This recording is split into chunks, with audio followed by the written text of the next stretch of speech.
নমস্কার বন্ধুরা, আপনারা সবাই কেমন আছেন? আজকের রেসিপি মাটন কষা। কিন্তু মাটনের পরিমাণটা ছিল অনেকটা বেশি। এই 5 কেজি মাটন বাড়িতে রান্না করেছি। আমি আপনাদের কাছে একটা প্রশ্ন রাখছি, হ্যাঁ, আপনারা বলবেন কিন্তু কমেন্টে অবশ্যই। এই 5 কেজি মাটন বাড়িতে রান্না করতে কি কি লাগে বলুন তো? ভাবছেন কি আবার লাগবে? যেগুলো বেসিক মশলা সেগুলোই তো লাগে মাটন রান্নাতে। হ্যাঁ, আমি সেগুলোই ব্যবহার করেছি। পেঁয়াজ, আদা, রসুন, গরম মশলা, তারপর জায়ফল, ঘি, যা যা লাগে আর কি একটা মাটন রান্না করতে। হলুদ গুঁড়ো, লঙ্কা গুঁড়ো, তারপর স্বাদ অনুসারে লবণ, যা যা দেওয়া হয় আর কি। জল বাদে মোটামুটি আমি সবটাই দিয়েছি।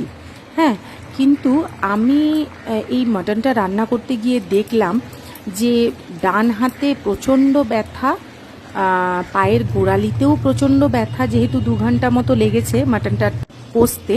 ঢাকা দিয়ে অল্প আঁচে আমি করেছি রান্নাটা। আমি প্রেশার কুকারে মাটন খুবই কমই করি, কড়াইতেই করি।